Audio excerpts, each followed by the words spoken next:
कुछ दिन ध्यान में जी लगता है, फिर कुछ दिन पूजा और भजन चलता है, लेकिन एकाग्रता कहीं भी नहीं होती। अपनी इस स्थिति से परेशान हूं, कृपा कर मुझे साथ दें। मन का स्वभाव ऐसा, न यहां लगता न वहां लगता। मन का स्वभाव है द्वंद्व। जो करोगे वहीं से उछटा हुआ लगेगा, जहां हो वहां से भागा हुआ रहेगा, जहां नहीं हो वहां का रस जन्मेगा। जो मिला व्यर्थ हो जाता, जो नहीं मिला वे दूर के ढोल बड़े सुहावने लगते। मन के स्वभाव को समझो। न तो ध्यान काम आता न भजन काम आता, मन के स्वभाव को समझना काम आता। मन की ये प्रक्रिया है। पद मिल जाए तो असंतुष्ट, पद न मिले तो असंतुष्ट, पद न मिले तो पीड़ा, पद मिल जाए तो व्यर्थता का बोध। गरीब रोता अमीर नहीं, अमीर रोता कि अमीर हो गया, अब क्या करूं। जो भी तुम्हारे पास है वो पास होने के कारण ही दो कौड़ी का हो जाता है, और जो तुमसे बहुत दूर है, दूर होने के कारण ही उसका बुलावा मालूम होता है। मन के इस आधारभूत जाल को समझो, इसे पहचानो। ये ध्यान और भजन का ही सवाल नहीं है। भोजन करो तो मन में उपवास का रस उमगता है कि पता नहीं उपवास करने वाले न मालूम किस गहन शांति और आनंद को उपलब्ध हो रहे हो। उपवास करो तो भोजन की याद आती है। जीवन के प्रत्येक पल तुम ऐसा ही पाओगे। बाग में लगता नहीं, सहरा से घबराता है जी। अब कहां ले जाके बैठे ऐसे दीवाने को हम। बगीचे में बिठाओ तो लगता नहीं, मरुस्थल में ले जाओ तो घबराता है।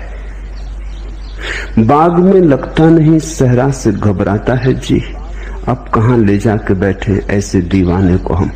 मन एक तरह का पागलपन है, एक तरह की विक्षिप्तता है।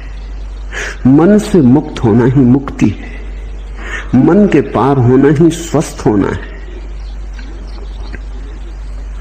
तो पहली तो बात, मन के इस स्वभाव को समझने की कोशिश करो।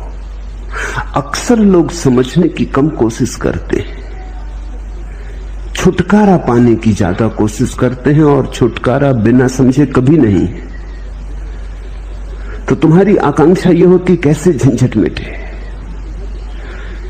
लेकिन बिना समझे झंझट मिटी ही नहीं। ना समझी में झंझट है, तो तुम चाहते हो कैसे इस मन से छुटकारा हो, लेकिन पहले इसे पहचानो तो, इससे दोस्ती तो साथ हो,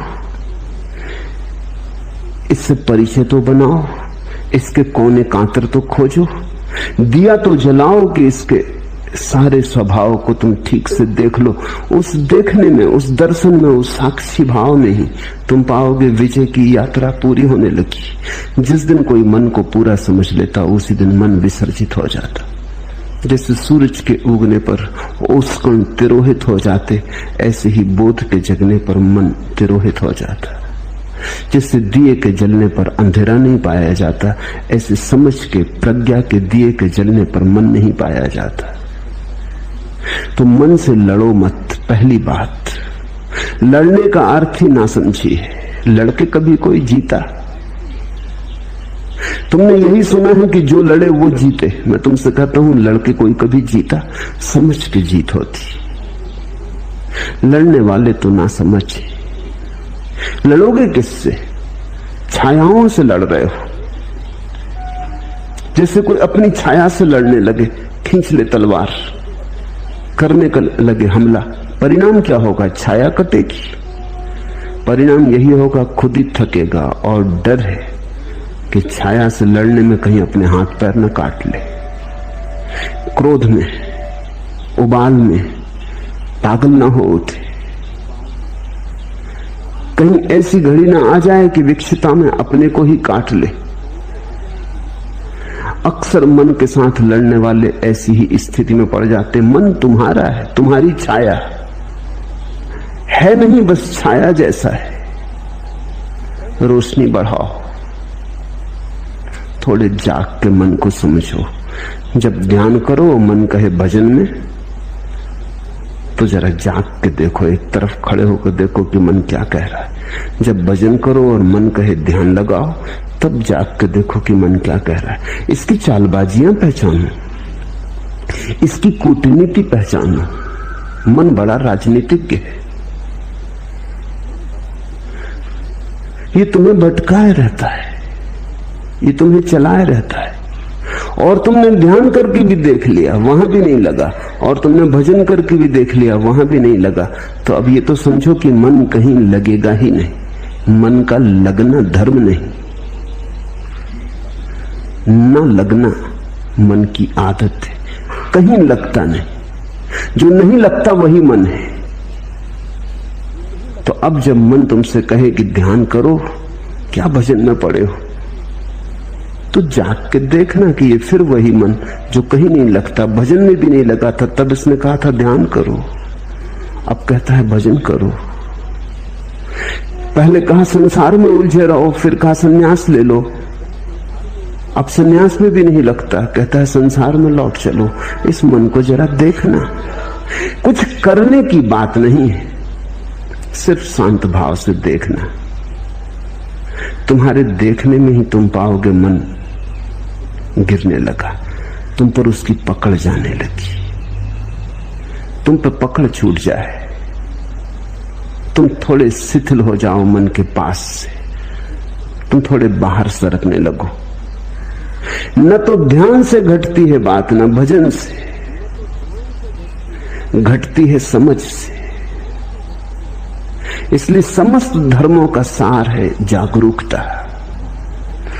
प्रश्नकर्ता पूछता है एकाग्रता नहीं बनती, एकाग्रता की खोज ही गलत है, जागरूकता खोजो। एकाग्रता की खोज तो फिर मन के ही सिक्कों में फंसे। ये मन ही है जो कहता है एकाग्र बनो। ये तुम्हें असंभव चीजें करने को देता है, फिर वो नहीं होती तो तुम हारे थके परेशान हो जाते हो। एकाग्रता की कोई जरूरत ही नहीं है। थोड़ा जीवन की गणित की व्यवस्था के सूत्र समझने चाहिए। पहला सूत्र, जब भी मन नहीं होता तब तुम एकाग्र होते हो। कभी अपने काम में पूरे संलग्न, चाहे बुहारी लगा रहे हो घर में, लेकिन पूरे संलग्न, अचानक तुम पाते हो मन नहीं। संगीत सुनते संलग्न, मन नहीं है। चित्र बनाते, किसी भी घड़ी जब तुम पाते हो कि मन नहीं है, तुम ही हो, तो एकाग्रता अपने आप घटती है। एकाग्रता घटाई नहीं जा सकती। एकाग्रता मन की तन्मयता का परिणाम है। जब मन डूबा होता है तब तुम एकाग्र होते हो, जब मन उभर आता है तब तुम अनेकाग्र हो जाते हो। मन तुम्हें अनेक में बांट देता है, खंड खंड कर देता है।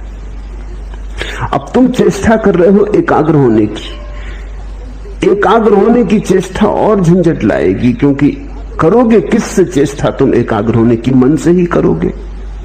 सब चेष्टा मात्र मन से होती। अब तुम एक ऐसे काम में लगे हो जैसे कोई आदमी अपने जूते के बंद खींच खींच के खुद को उठाने की कोशिश करे। खुद को कैसे उठाओगे जूते के बंद खींच के? थोड़े बहुत उछल कूद लो, फिर बार बार जमीन पर पड़ जाओगे। ये असंभव चेष्टा है। मन कभी एकाग्र नहीं होता। जब एकाग्रता होती तो मन नहीं होता। तो तुम मन के द्वारा एकाग्र होने की चेष्टा ही छोड़ो। तुम तो छोटे छोटे कामों में रस लो। रस का परिणाम है एकाग्रता।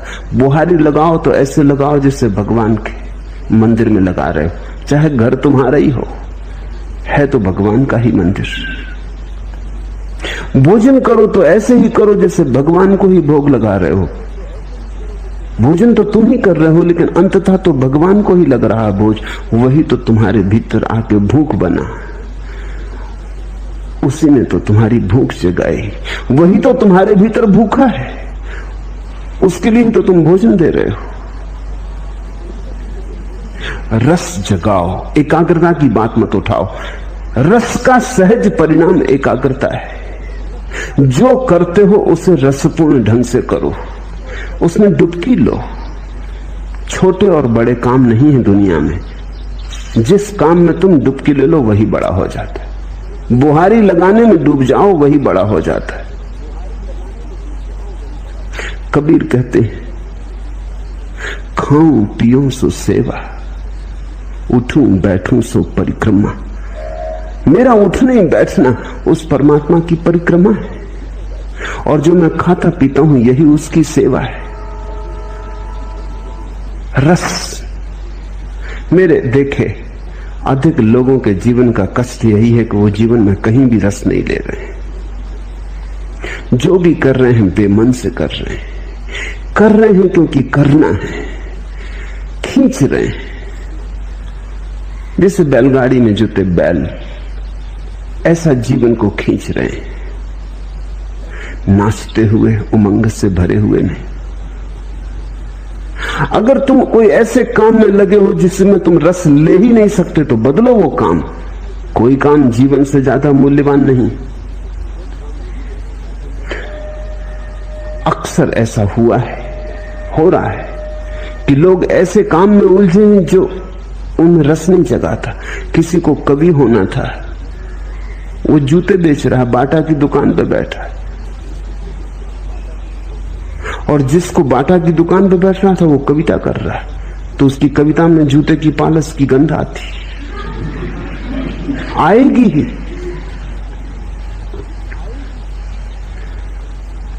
लोग वहां हैं जहां उन्हें नहीं होना था, और ये विकृति के कारण है क्योंकि तुमने कभी अपने सहज भाव को तो खोजा नहीं। किसी के पिता ने कहा कि दुकान करो, इसमें ज्यादा लाभ है। किसी के पिता ने कहा डॉक्टर बन जाओ। किसी की मां को ख्याल था बेटा इंजीनियर बने। परिवार को धुन थी कि बेटा नेता बने। तो सब धक्का दे रहे हैं एक दूसरे को कि ये बन जाओ, वो बन जाओ। कोई ये नहीं पूछता कि ये बेटा क्या बनने को पैदा हुआ है। इससे भी तो पूछो, थोड़े इसके हृदय को भी तो टटोलो। तो फिर लोग गलत जगहों पर पहुंच जाते। एक बहुत बड़ा सर्जन जिसकी सारे जगत में ख्याति थी, जब 60 वर्ष का हुआ और उसकी 60वीं वर्षगांठ मनाई गई तो सारे दुनिया से उसके मित्र इकट्ठे हुए, उसके मरीज इकट्ठे हुए, और उन्होंने उसका बड़ा स्वागत किया। लेकिन वो बड़ा उदास था। उसके स्वागत में एक नृत्य का आयोजन किया गया था। तो जब लोग नृत्य करने लगे और वो सर्जन देखता रहा तो उसकी आंख से आंसू टपकने लगे। तो उसके पास बैठे उसके मित्र ने पूछा, क्या मामला है? हम सब तुम्हारी वर्षगांठ पे इकट्ठे हुए प्रसन्नता से। ये नृत्य तुम्हारे स्वागत में होता, तुम रोते क्यों हो? तुम्हारी आंख में आंसू क्यों है? तुम किस पीड़ा से भीग गए हो? उसने आंसू पोंछ लिए। उसने कहा कि नहीं, वो कोई बात नहीं। पर मित्र ने जिद की, कहा कि क्या तुम्हें कोई जीवन में विफलता मिली? तुम जैसा सफल आदमी नहीं, तुमने जो ऑपरेशन किया सफल हुआ। तुम्हारे जैसा कुशल सर्जन दुनिया में नहीं, फिर क्या? लेकिन उसने कहा, मैं कभी सर्जन होना ही नहीं चाहता था। मेरा दिल तो एक नर्तक होने का था। आज नाच को देख के मैं रो उठा।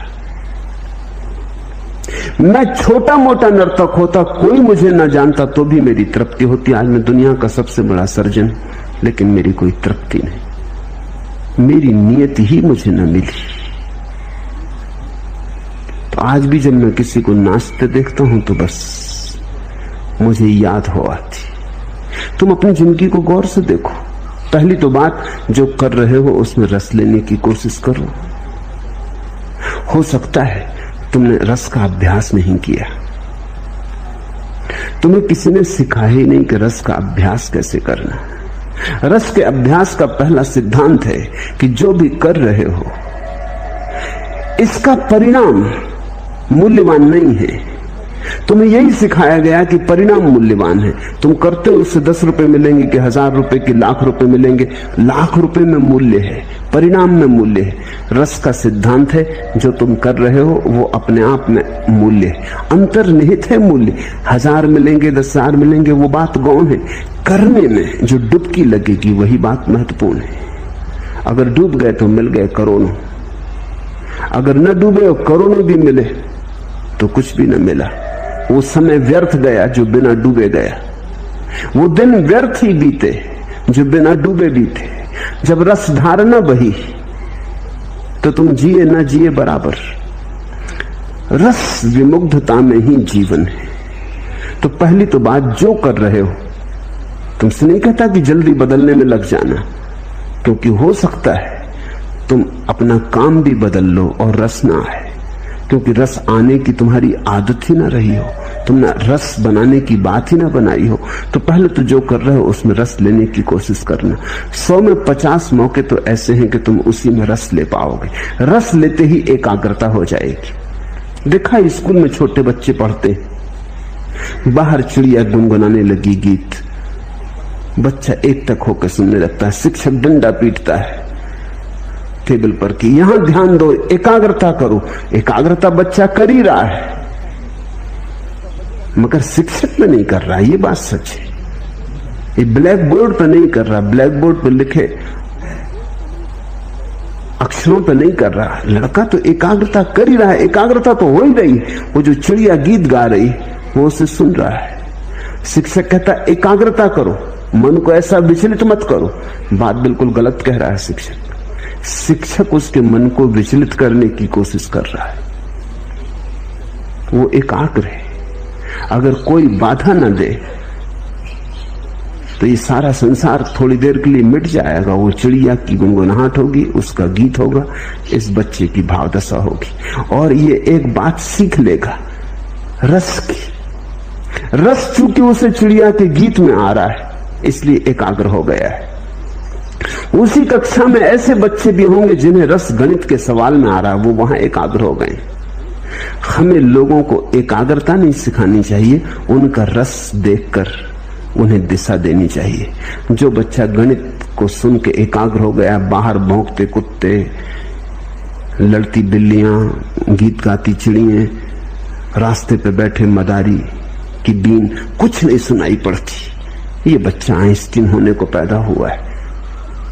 इसकी एकाग्रता ही खबर देती है। अब इस बच्चे से तुम कहो कि चिड़ियां गीत गा रही उन पे एकाग्रता करो, ये ना कर पाएगा, ये संभव नहीं होगा। हमें देखना चाहिए कि कहां हमारी एकाग्रता है, वही हमारा जीवन है। मगर आज अचानक जीवन बदलने का तुम्हारे हाथ में उपाय नहीं।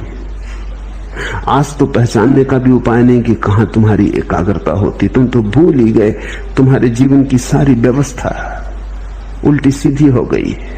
दूसरों ने तुम्हें चला दिया, दूसरों ने तुम्हें मार्ग दे दिया, दूसरों ने तुम्हें दिशा और आदर्श दे दिए, तुम्हें पूरी तरह भरमा दिया है।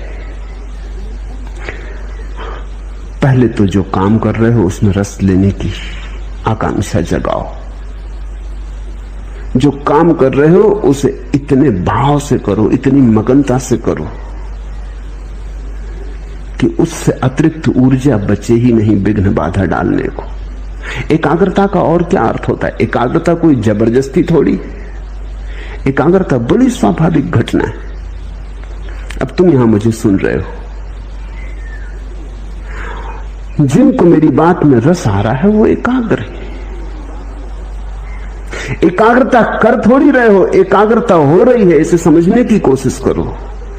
तुम्हारे करने की थोड़ी बात है। तुम थोड़ी के बैठे हो सब मांसपेशियों को खींच के और आंखें मुझ पे गड़ा के और चेष्टा कर रहे हो कि एकाग्रता। ऐसी एकाग्रता करोगे तो तुम सुन ही ना पाओगे जो मैं कह रहा हूं।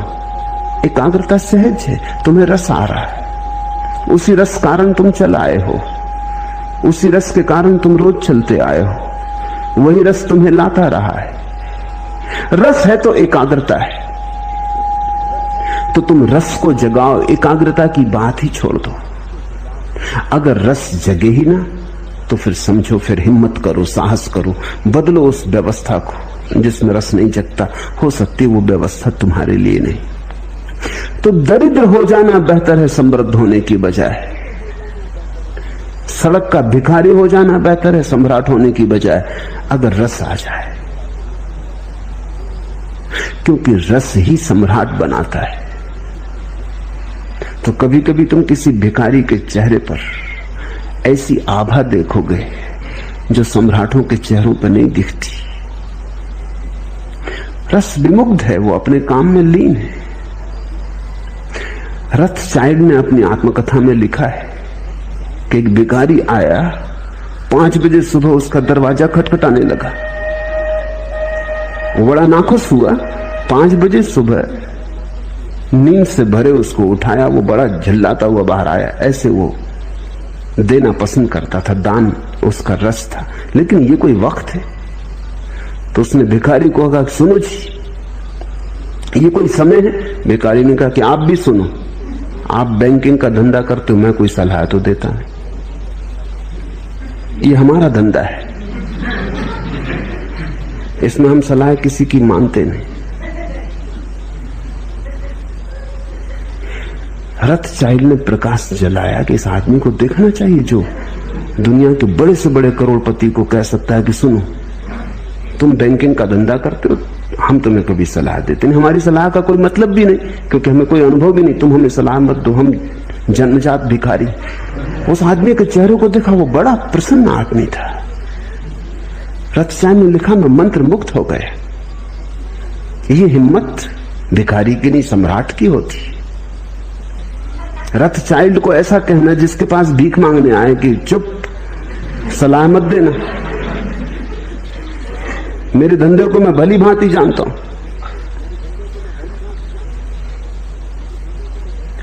रथचाइल्ड ने उसे खूब दिया और कहा, मैं खुश हुआ इस बात से कि कोई आदमी अपने भिखमंगेपन की भी इतनी प्रतिष्ठा रखता है। कभी तुम्हें राह का भिखारी भी प्रसन्न मिल सकता है। प्रसन्नता का कोई संबंध इससे नहीं कि तुम्हारे पास क्या है। जो भी तुम्हारे पास है उसमें अगर रस है तो प्रसन्नता है। तुम अगर हाथ के भिक्षा पात्र को भी गीत गुनगुनाते हुए ढो रहे हो तो आनंद है, और तुम्हारे पीछे स्वर्ण रथ चल रहे हैं और तुम मुर्दा बुझे तो कुछ अर्थ नहीं है। एकाग्रता मत पूछो, यद्यपि तुम्हें यही सिखाया गया है स्कूल से लेकर विश्वविद्यालय तक, और तुम्हारे तथाकथित धर्म गुरु भी तुम्हें यही सिखाते हैं कि एकाग्रता। मैं तुमसे कहता हूं रसमग्नता, वो शब्द हटा दो, क्योंकि वो शब्द सीधा काम का ही नहीं है। एकाग्रता जरूर आती है मगर परिणाम की तरह आती। एकाग्रता साधन नहीं है। जहां रस लोगे वहीं घट जाती, रस के पीछे बंधी चली आती, रस की छाया है। तो तुम कहीं भी रस लो, अगर मंदिर में रस ना आता हो, फिक्र छोड़ो, फिर मंदिर में परमात्मा तुम्हारे लिए नहीं घटेगा। जहां रस ही नहीं है वहां एकाग्रता नहीं होगी, एकाग्रता नहीं होगी, परमात्मा कहां होने वाला है। अगर तुम्हें बांसुरी के गीत में रस आता है तो वहीं तुम्हारा परमात्मा तुम्हें मिलेगा। अगर नर्तक की पायलों में तुम्हें रस आता है तो तुम्हारा परमात्मा वहीं नाचेगा। तुम्हारे परमात्मा की खोज तुम्हारे रस से ही तय होगी। रसो वैसा, उस परमात्मा का स्वभाव रस है। किसी शास्त्र ने नहीं कहा कि परमात्मा का स्वभाव एकाग्रता है। सच्चिदानंद वो रस की बात है।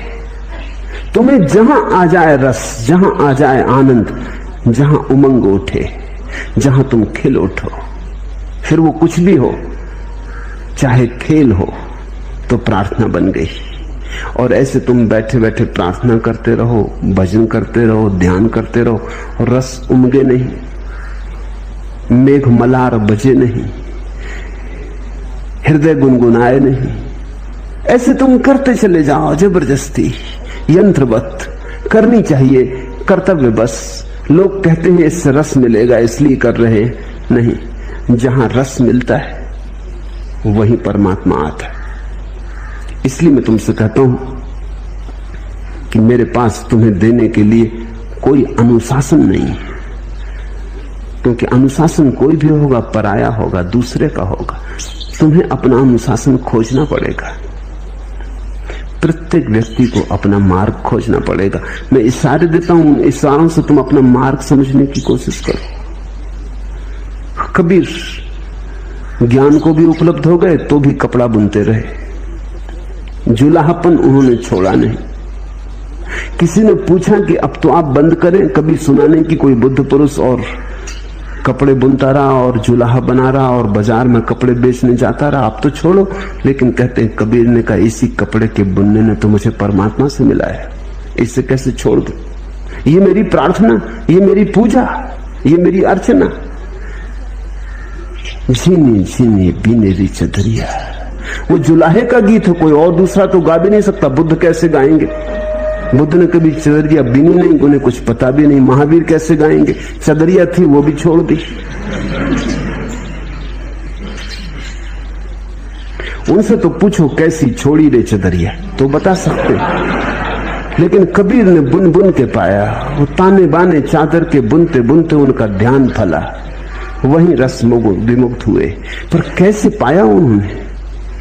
क्योंकि हमें बुद्ध की बात समझ में आ जाती है कि दूर बोधि वृक्ष के नीचे ध्यान में बैठे हुए, कि महावीर वनों में पर्वतों में एकांत में 12 वर्ष मौन में खड़े हुए। कबीर कपड़ा बुन बुन के पा लिए, रस से बुना होगा। कबीर कहते थे राम के लिए बुन रहा हूं। सभी ग्राहकों में राम देखते थे।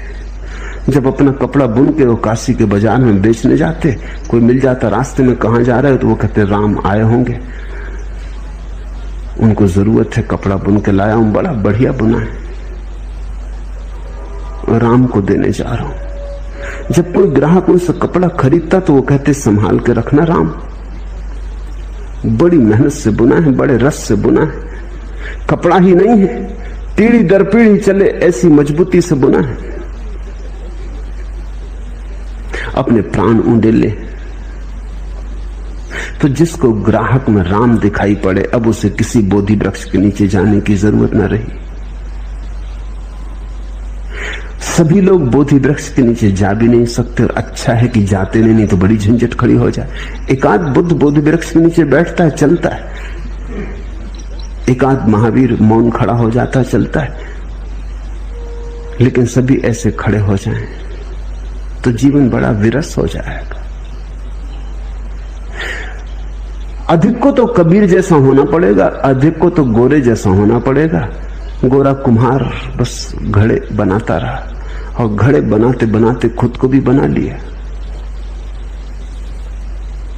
और रैदास जूते सीते सीते, जूते बनाते बनाते पहुंच गए। तो तुम जो कर रहे हो उसमें रस डालो, उंडेलो रस। वहीं तुम्हारा भजन, वहीं तुम्हारा ध्यान। अगर तुम्हारी सारी चेष्टाएं असफल हो जाएं तो फिर साहस करो, तो फिर तुम गलत जगह हो। तुम कुछ ऐसी जगह बहने की कोशिश कर रहे हो जो चढ़ाव पर है। तो नदी चढ़ाव पर तो नहीं बहती, ढाल पर ही बह सकती है। रसधार भी ढाल पर ही उतर के बह के मिलता है। तो फिर बदलो। इसलिए साहस की जरूरत है। पहले सारी चेष्टा कर लो, और फिर तुम्हें लगे कि नहीं, इस ढंग से मेरे लिए परमात्मा से मिलन नहीं हो सकेगा, तो बदलो। उस बदलाहट को मैं संन्यास कहता हूं। बदलने की हिम्मत रखो। एक आदमी 40 साल तक लंदन के बाजार में दलाल का काम करता रहा। बड़ा सफल आदमी था, खूब कमाई थी, सब तरह का सुख था। किसी ने कभी सोचा भी न था एक रात वो घर से नदारद हो गए। पत्नी भी भरोसा ना कर सकी, बेटे भी भरोसा ना कर सके, मित्र भी भरोसा ना कर सके, काम धंधे में जो लोग संबंध था वो भी भरोसा ना कर सके। क्योंकि न तो वो आदमी कभी किसी और स्त्री के संग में देखा गया था कि पत्नी सोच भी सके। कि वो किसी स्त्री के साथ भाग गया, न उसके कोई धार्मिक रुझान थे कि वो कोई किसी जाके आश्रम में सन्यासी हो गया होगा, न कोई दुख था कि आत्महत्या कर ली होगी। सब भांति सुखी संपन्न आदमी था, जिसको हम सुखी संपन्न कहते, वैसा आदमी था, सब ठीक ठाक था। कोई 3 साल बाद उस आदमी का पता चला कि वो पेरिस में चित्रकला सीख रहा है, भिखमंगे की हालत हो गई है। भागे उसके मित्र, उससे कहा तुमने ये क्या किया, तुम्हारे पास सब था, सब ठीक था। उसने कहा वही अड़चन थी, सब ठीक था, कहीं कुछ गड़बड़ ना थी, लेकिन कोई प्रफुल्लता ना थी, कहीं कोई उमंग ना थी। सब ठीक चल रहा था और सब ठीक में चला रहा था, लेकिन कोई रसधार न बह रही थी। मेरे जीवन में सदा से आकांक्षा थी कि चित्रकार बनूं, दलाल बनना मैंने कभी चाहा न था। वो सफलता संयोगिक थी। अब मैं खुश, मेरे पास अब कुछ भी नहीं है। चित्र बनाता हूं, बिक जाते हैं तो भोजन के लायक, कपड़े के लायक इंतजाम कर पाता हूं। अपने पास रहने का छप्पर भी नहीं, एक मित्र के कमरे में बना हूं, रह रहा हूं, लेकिन वापस मुझे जाना नहीं। मैं प्रसन्न हूं। और जो मित्र गए थे उन्होंने देखा कि वो आदमी एक अद्भुत ऊर्जा से, एक अद्भुत आभा से भरा था। सूख गया था शरीर उसका, लेकिन एक रोशनी थी।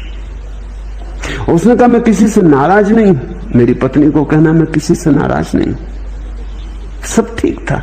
मैं बिल्कुल जैसा जिसको हम सुखी संपन्न कहते हैं वैसा आदमी था। मेरे बच्चे ठीक हैं, मेरे बेटे ठीक हैं, मेरी पत्नी ठीक है, सब ठीक था। लेकिन सब ठीक से कहीं कुछ होता, ठीक से कुछ ज्यादा चाहिए।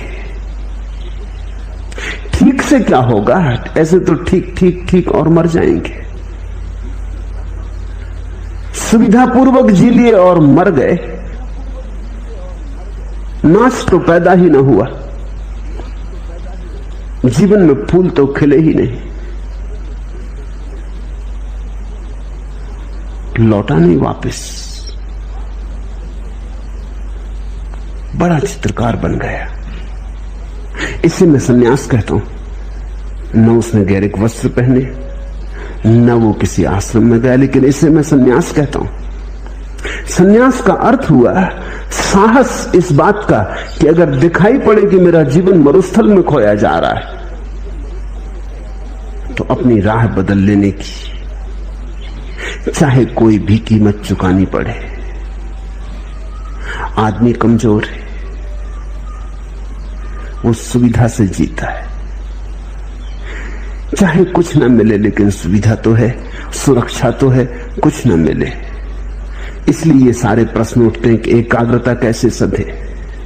तो पहले तो कोशिश करना, सध जाए तो शुभ। चेष्टा करने से 50% मौके हैं सध जाएगी, न सधे तो हिम्मत करना, देर मत लगाना, क्योंकि जिंदगी रोज हाथ से सरकी जाती।